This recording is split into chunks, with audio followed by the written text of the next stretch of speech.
You damn right, bro. Yeah, I gotta worry about my daughter going to school now because this dweeb and his fucking punk ass daddy don't know how to keep their little shit in check, bro. There ain't no way you choking a female out here, or anybody for that matter. Ain't no way. And then they deaf on top of that. You abusing. That's like damn near abusing the elderly. There's just some stuff that you don't do, bro. Now I can't even be comfortable with my daughter going to school and enjoying her school activities or social gatherings or whatever because she might have all type of problems going on mentally now because you just can't keep your hands in your pee pee whacker to yourself. So in certain cases, Kiyyah and Joe. What's What's up, up, YouTube? YouTube? It's your boy Joe. It's your girl Kiyyah. And we here with another reaction video, and we finna get down with the get down. This is what it is today. We got high school faces faces new legal battle after avoiding prison. Dude, if you're doing something this crazy, just face your time, bro. Face your time, because obviously you knew you was in trouble for what you did, and you couldn't bear the consequences. But this is the reaction video, and let's get right into it, y'all. we're talking about now 18-year-old Jesse Butler, who, as we know, pled no contest to nearly a dozen charges like rape and attempted rape, and thanks to a sudden assignment of youthful offender status, he got probation, not prison time. But now, one of the teen girls that he subjected to horrific abuse is filing a lawsuit, and it's not just her ex she's going after. We're gonna take you to the jail. All right, let's go, y'all. I told your mom that she can contact a bondsman. Yep, you might have remembered that. Stillwater, Oklahoma high school student Jesse Butler tearing up as he was arrested at his parents' home back in March. Two of his ex-girlfriends were accusing him of serious abuse during their relationships, everything from rape to strangulation. It was a shocking case, to say the least, and I'll tell you what, according to an affidavit that was filed in this court case, Butler actually recorded himself on his phone choking one of the girls until she passed out. And his brutal behavior reportedly led to one of the victims being admitted to a hospital, that she would end up having surgery to repair damage to her neck. That's according to her mother. Now, here's the thing. This is what we want to talk about. One of the victim's family members has now filed a federal lawsuit claiming that school officials not only refused to protect this victim, but that they tried to intimidate her into dropping the claims against Butler.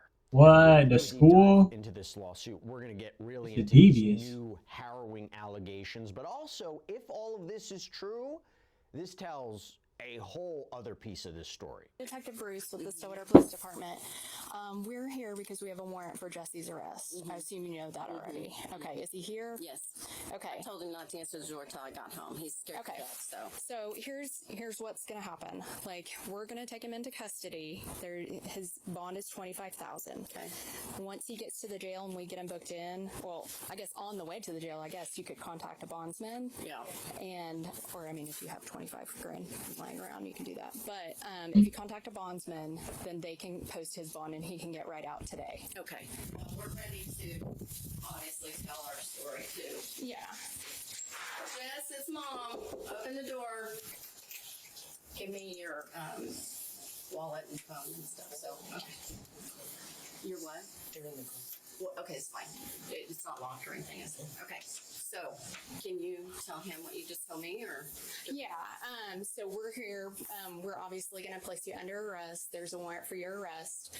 We're going to take you to the jail. I told your mom that she can contact a bondsman, and you shouldn't be very long. But there just is a process for paperwork and stuff. But right now, you do have to come with us, and I do have to put you in handcuffs. So turn around for me.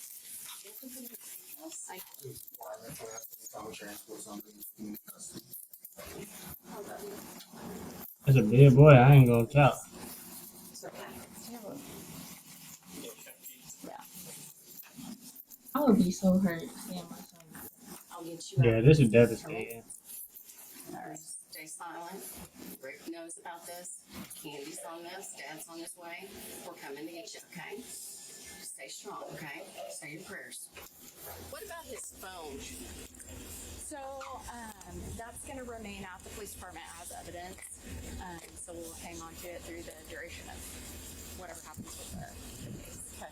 Generally, once the case is adjudicated, then we'll be able to release it, but we can't until it's over with. Well, Normally. his phone cannot be released ever. Anyways, yeah, Yeah. because of stuff that's on it. Did he have an ID or anything? Yeah, and I actually have a copy of the warrant, so I'll give that. Yeah, I ain't gonna lie, my boy. You kind of you grits. Especially if you recorded yourself strangling your girl or your ex or whatever. Bro, first of all, why would you do that? And then second of all, why would you record it? What kind of fucking freaky ass donkey shit is that? I'll just take his ID with me and then I'll give it to the detention staff. Yeah, I can get it out. It's a little shaky. Here, that's Thanks, man. 24 Central. 10:15. So my attorney told the police Oh, my bad. that we would bring him in. So Did you not get that message? I did, and I called back, and I never got a call back from him. When did you call him? Because he's called you several times too, he said. I've only had one voicemail from him, and I called him back after that. Sorry, I'm trying to get you a copy of this warrant. And I haven't received anything from him, so other than that one phone call. And that was several months ago, probably like You didn't tell him you were doing this today. probably the attorney. Yeah. No, there would be no Oh, reason for wow. me to tell him. But he left you several messages about Jesse. He left me one message, and I returned his call, and he didn't call me back. So that I took that generally. That's I don't want my client to talk to you. So when I return the message and then it's not, he doesn't make any effort to call me back. That's kind of what I have to go with. Man, bro, imagine a lawyer or an attorney where bro telling your parent, yeah, I just put in a call, I just put in a voicemail, nobody hit me back, whole time. You only sent one 7 months ago. Oh, this is just a copy, but you can have that. Okay. So it has the charges listed and the bond and the case on there. Okay. All right. Thank you. Okay, you're welcome. So Butler was charged as an adult with 11 felonies. Mm. He faced up to 78 years in prison.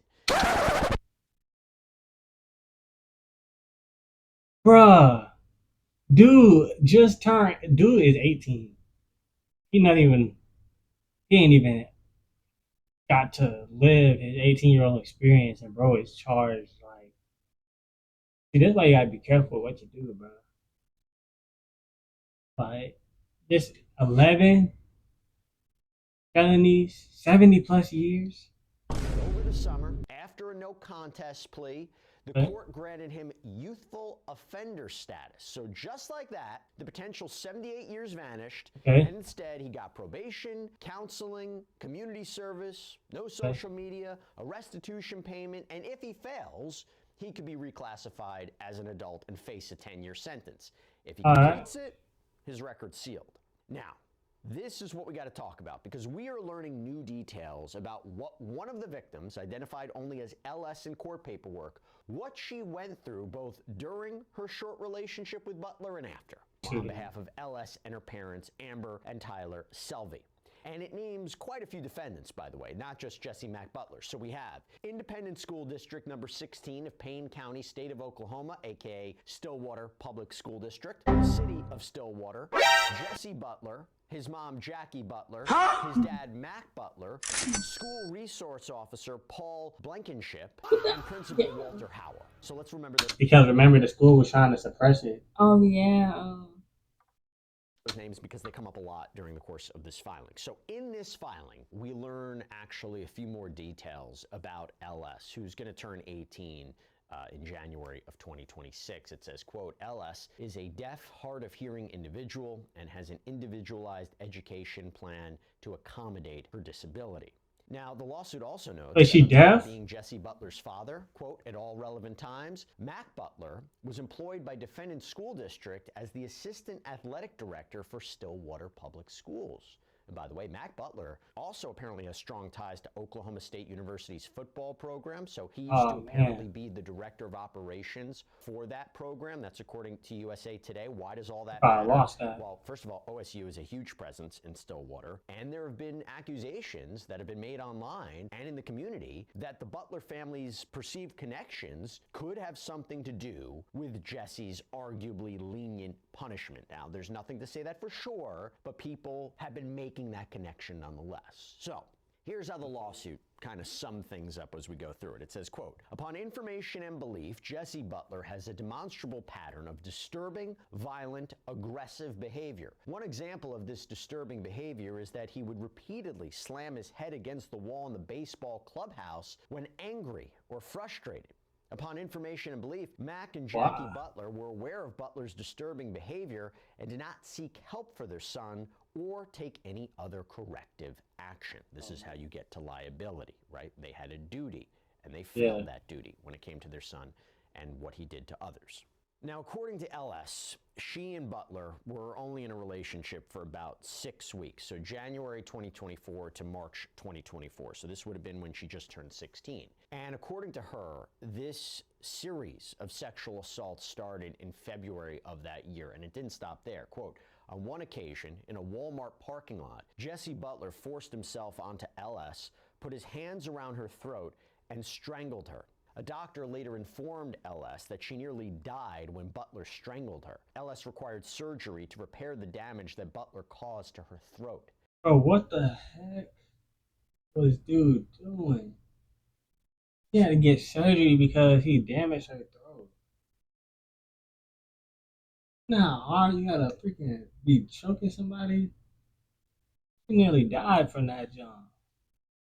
And the lawsuit also provides us with a better timeline of how and why LS came forward. So, for example, it says, quote, on or about September 11th, 2024, LS became aware that another girl was a victim of Butler. While discussing Butler's abuse at church with the other victim, a youth worker overheard the girls and informed them that unless the girls reported Butler within 24 hours, the youth worker would be forced to report Butler. On September 12, 2024, LS reported to Assistant Principal Tommy Grant that Butler had sexually assaulted, strangled, harassed, stalked, and abused her. Grant called SRO Blankenship to the office. So again, that's the school resource officer who, quote, interviewed LS. SRO Blankenship stated LS would have to get her story straight with Butler's other victim and that she would have to go to the Seville Center for Child Advocacy to make sure she was telling the truth. So straight away, there is this allegation that there was some hesitancy to believe what LS was alleging. And the lawsuit claims that it only got worse. Quote, defendant school district did not perform an investigation into Butler's conduct after LS's report. Defendant school district took no action to protect LS from Butler. Defendant school district did not notify staff and employees about LS's report. So if that is true, that is pretty alarming and damning behavior if that can be proved on the part of the district, right? Especially considering that there was ultimately an investigation and later court case involving Butler's actions. Now, according to LS, the day after she made that report, Butler started what the lawsuit calls a, quote, coordinated campaign of harassment. Quote, upon information and belief, Butler called LS and had other students call her on his behalf to pressure LS not to talk to the police about him. The filing also states Mac and Jackie Butler were aware that Jesse was stalking, harassing, and intimidating LS, but they took no action in response. So the Selvey family hoped that filing a protective order would give LS, some kind of peace at school. But their lawsuit claims that the district refused to enforce it. Quote, on September 26, 2024, Amber Selvey filed for an emergency protective order against Butler on behalf of LS. The EPO was served on Butler while he was at school. After Butler was served with the EPO, Walter Howell called Amber and informed her that Mac Butler was crying and taking it really hard when the EPO was served on Jesse at school. During that phone call, Howell requested that Amber report any problems with Jesse directly to him instead of the Stillwater Police Department. Upon information and belief, in response to Butler being served with the EPO on campus, defendant school district instituted a new policy that EPOs are not authorized to be served on students while they were on the school campus. Bro, what kind of crap, bro? That's in direct conflict with the solution. That's like He must got some family that will know people, Yeah. because that's insane. How the heck, bro? Like, forget how embarrassing it might be for the kid. Forget his reputation, his parents' reputation, bro. That's justice that is being obstructed right there. That is actually crazy. That John say, upon information and belief in response to Butler being served with the EPO on campus, the defendant school district put out a new policy. They went as far as putting out a new policy, making a whole rule that EPOs are not authorized to be served on students while they were on the school campus. Probably because it looked bad for him and it looked bad for his parents and stuff like that. Bruh. Now, according to the suit, it had previously been the district's policy that any EPOs would go into a database, so, teachers and staff at the school would know about it. Yeah. But the Selvies claim that wasn't done here.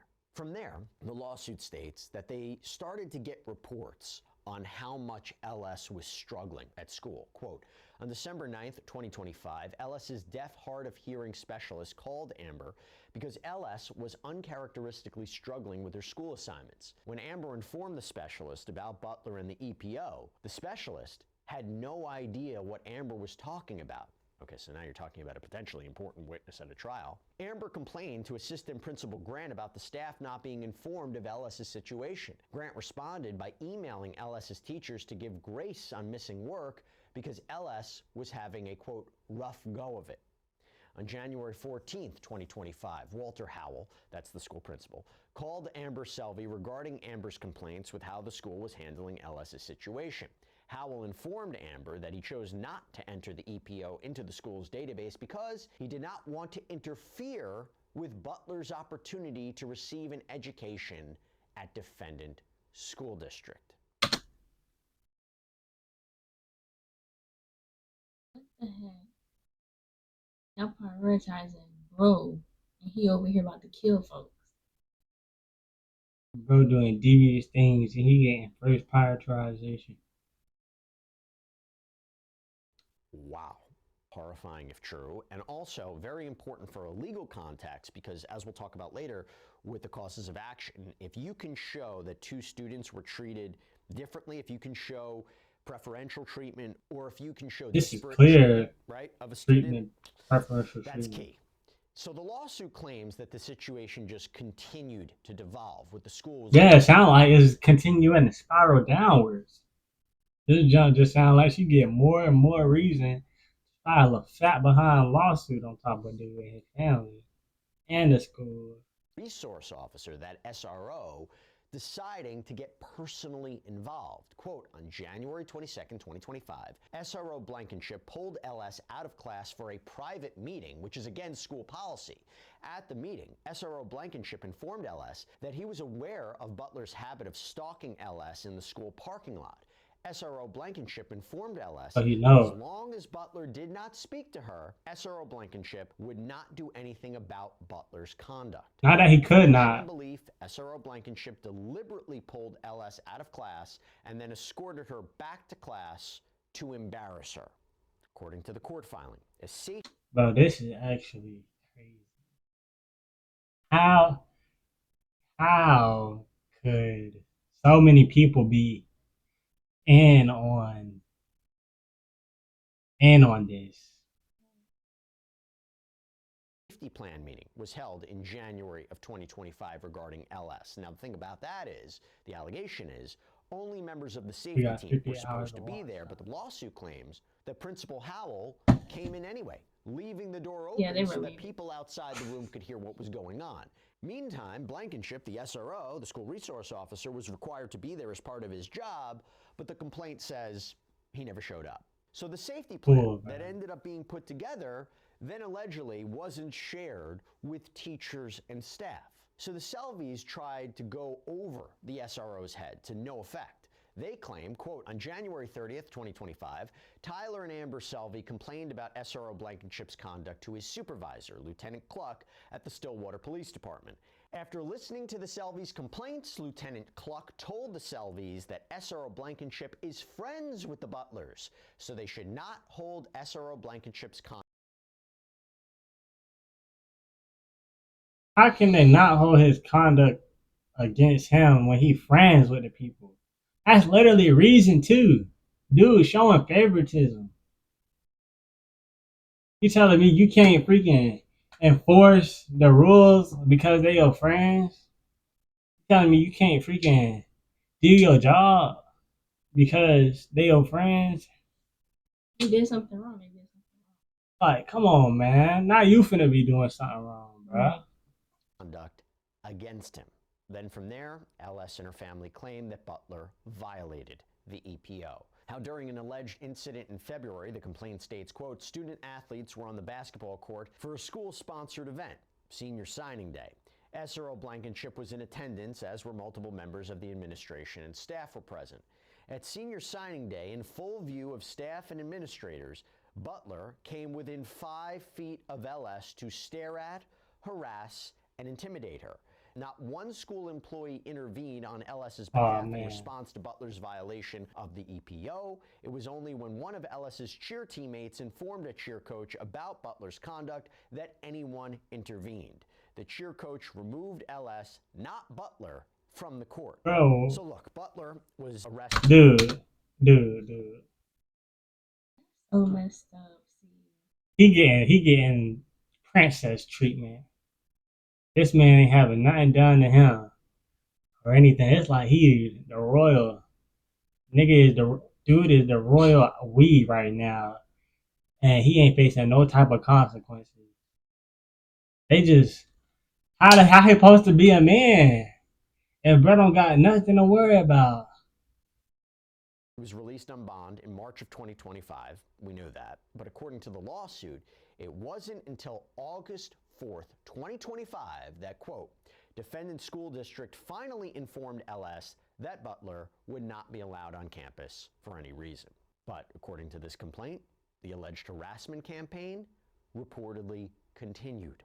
Quote, during this fall semester of 2025, Walter Howell continues to attend football games where LS is cheering and he repeatedly stares at and harasses LS. Who is Walter Howell? Oh, man. Wait, what? Family. Now again, as we went all through that, and I'm going to go through the causes of action.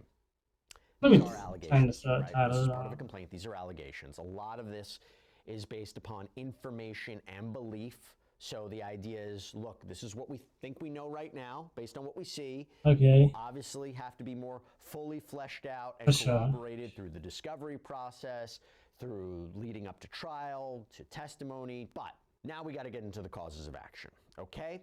As part of the lawsuit, the Selvies have listed 9 claims for relief. I want to go through them. So the first accuses the school district of violating Title IX.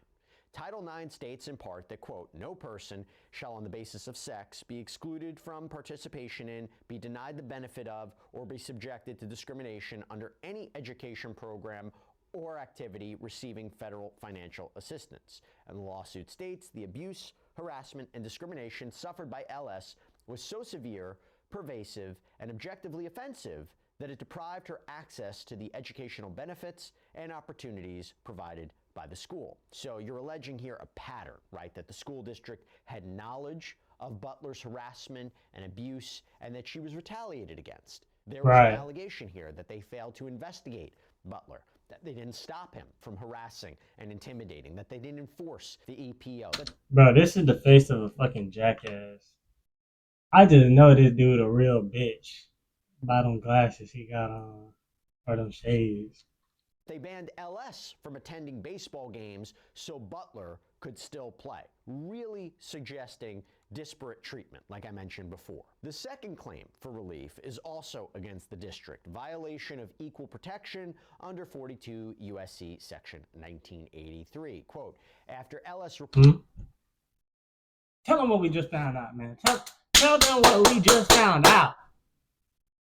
So I looked on Amber's, and what's her last name? Amber Selvey, her page, and basically they weren't notified of the court date for it, like if he was gonna plead guilty or not guilty. And they were under the impression that he was, but then he didn't. So they filed for another court case or whatever to a resentencing for him. Cause Your ass is gonna be caught, boy. You don't go around doing stuff to people like that and think you're gonna get off scot-free, boy.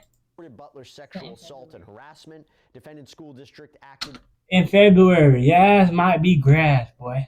with deliberate indifference to her rights. So the idea here, protecting Butler at Ellis's expense. How the school district allegedly allowed a pattern of harassment and intimidation. The third claim is filed on behalf of Ellis against Jesse Butler, Mac Butler, Walter Howell, and Paul Blankenship, the SRO, for intentional infliction of emotional distress. Quote, defendants' actions in the setting in which they occurred were so extreme and outrageous as to go beyond all possible limits of decency and would be considered atrocious and utterly intolerable in a civilized society. Facts. This is a very broad... Facts, bro. Because there's no way it was that much friction against the kid facing his consequences that we could say they acting within reason. They completely acting outside of reason with their feelings and just trying to defend not justice but reputation and their own self-interest and whatever else they had going on. Claim, we're talking about intentionally or recklessly causing severe emotional distress. The fourth claim is what's called respondeat even pulling her out of school, bro. That was too much. Liable for the actions pulling her out of of class. employees. Quote, defendants Mac Butler, Walter Howell, and Paul Blankenship were acting within the scope of their employment when they intentionally inflicted emotional distress on LS. Defendants school district and city are directly liable for the actions of their employees while in the scope of their employment. So you really have to show that what the individual players did, what they allegedly did, was while they were working or they were carrying out their official duties and they weren't doing something, independent while off duty. Fifth, so this is against the school district and the city of Stillwater. You have negligent hiring, supervision and retention, and gross negligence. When you talk about negligence, duty, breach of duty, a harm suffered, and that breach caused the harm that was suffered. Now, gross negligence is an extreme deviation from the standard of care that was owed here. You really disregarding the risks, the consequences of a certain course of action. So here it says, quote, defendants negligently breached their duties to LS by hiring, failing to supervise, and or retaining Mac Butler, Walter Howell, and SRO Blankenship by allowing defendants to harass, embarrass, and intimidate LS in the course of performing their work. The sixth claim accuses Mac and Jackie Butler of negligence. Quote, and mind y'all, they got 9 claims against them. 9. You don't get 9 claims by coincidence. Upon information and belief, Mac and Jackie Butler were aware of Butler sexually assaulting LS and could have prevented it. So namely, they knew their son sexually assaulted LS. They didn't intervene. You really have to show that they knew or had reason to know of what was going on. That's how you can potentially hold parents liable for the actions of their child. And the 7th and 8th claims are for battery and assault. They're on behalf of LS against Jesse Butler. So for I ain't gonna cap though, bro. If I ever found out if our daughter was deaf and a boy had did what he did to this girl, I'm going ape local, boy. It's gonna be a problem through the whole city. The whole city. Battery, you have Butler, quote, acted with the intent to make harmful contact when he sexually assaulted LS and strangled her. For assault, quote, plaintiff LS was placed in apprehension of immediate harmful contact as a result of Butler's conduct and suffered fright and terror. So that's about alleged stalking, intimidation, harassment. Now, I believe in Oklahoma, no contest pleas can't be used as admissions of guilt in a civil case. So LS's lawyers can't say, look, Butler admitted to doing all this. Clearly, he should be found liable for assault and battery. But obviously, that investigation, that evidence, that can overlap and come in a civil case and potentially would be strong in proving claims like this. But the final claim is on behalf of LS's parents against all the defendants for negligence. Quote, as a direct and proximate result of the foregoing, plaintiffs Amber and Tyler Selvey were deprived of the comfort, enjoyment, and society of LS. You damn right, bro. I gotta worry about my daughter going to school now because this dweeb and his fucking punk ass daddy don't know how to keep their little shit in check, bro. There ain't no way you choking a female out here, or anybody for that matter. Ain't no way. And then they deaf on top of that. You abusing. That's like damn near abusing the elderly. There's just some stuff that you don't do, bruh.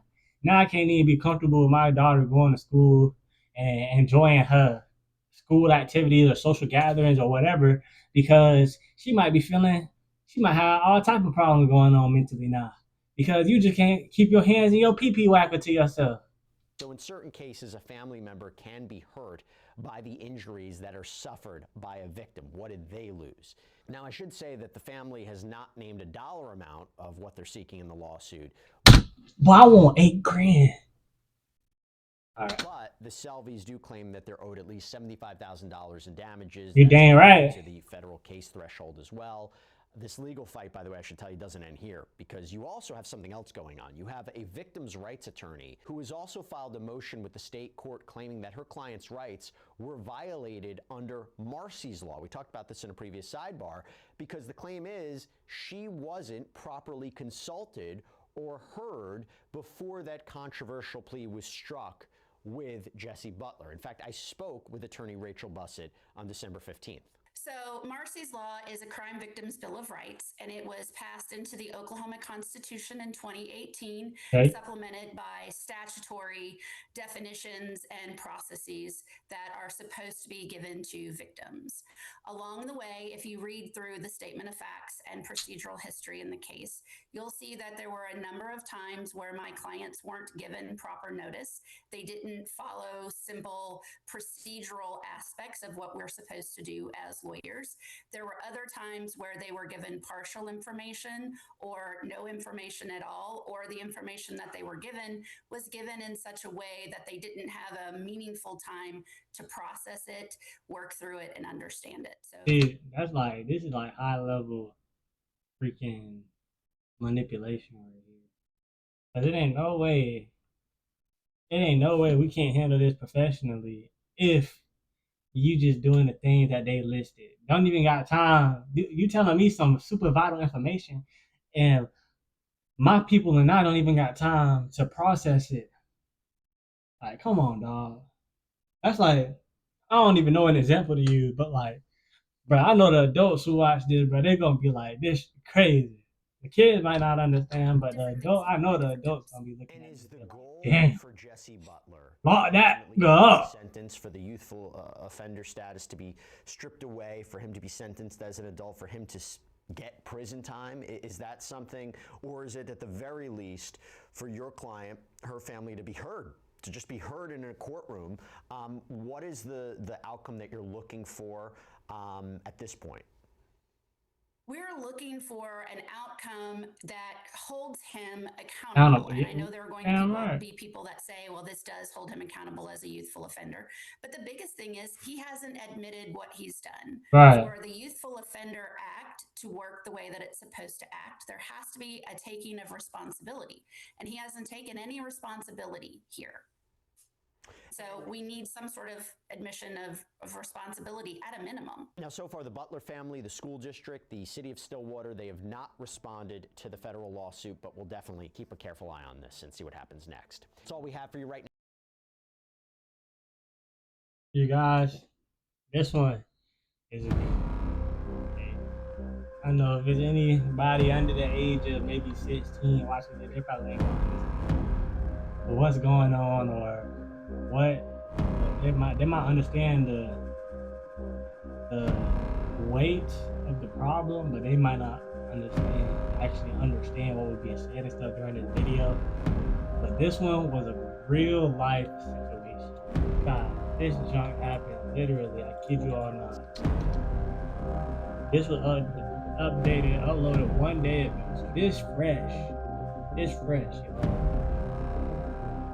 But I don't know the deaf girl. This is my first time hearing about this and everything. I just seen the title and I was like, whoa, what is going on here? And I am highly disappointed.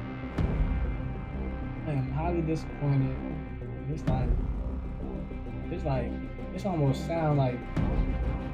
sounds so devious. Almost don't even sound real. Bro. The fact that all this happened the plot of this, a kid who dad worked in some type of way with the Oklahoma State University football team, and his son over here using and sexually assaulting a deaf girl and somebody else as well. It's just like, bro. And then the principal and the school officer both not really doing their job and making it harder for the parent, the victim and her parent, to even be heard and stuff like that. It's just like, it's insane. And then with the teacher, whatever the coach or the cheerleader coach was, he can't really admit, you know, like, the fact that he moved out the door instead of removing the dude, that just lets you know this kid, everything out of everything that we heard, this just let us know that this kid got some type of protection. And it ain't a justified. This junk ridiculous. If you got justified protection around you, then you gonna take some responsibility. You know what I'm saying? You gonna be a man about yourself. How bad. This was just crazy. This was crazy. Alright, you got anything? Why is it irritating? Why is it irritating? Stuff like this can happen to young people. Nothing is really taking advantage. And like it's almost like he feels it's like be able to just believe him. Yeah. Like he got that type of attitude. I was all sad. I'm like, yeah, the mom pissed me off because it's like, why are you not talking sense into your son? Because you talking about we want to tell our side. Right. Your son got 9 counts of something. Like, you don't think you Right. should look into that instead of trying to give your side? Tell your side. Like, No, let's be for real here. Let's be for real. Okay. Not only was it the deaf girl, but another girl that he was in a relationship too said he was doing similar stuff. So it's like, come on now, bro. I can understand. Okay, we could possibly question it if it's one person, but when it's two people that dealt with you in a relationship or however it was, bro, it's time to look into this, bro. It's time to look into this. That's what it seemed like these adults failed to do.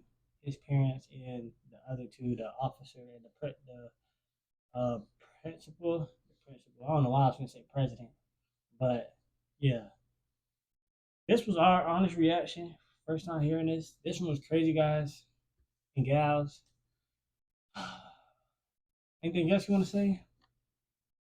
All right, YouTube. We appreciate y'all for 20 subs. We've been getting a lot of traction to the channel. We thank you all for the few views that we do got. We reached 50 hours of playtime, video playback time. So we thank y'all for that too. We just want to say appreciate everybody who watched this video, everybody who liked, subscribe, left a comment. We try to stay interactive. And we hope y'all stay tuned for the next video. But for now, we out of here. Kiyyah and Joe.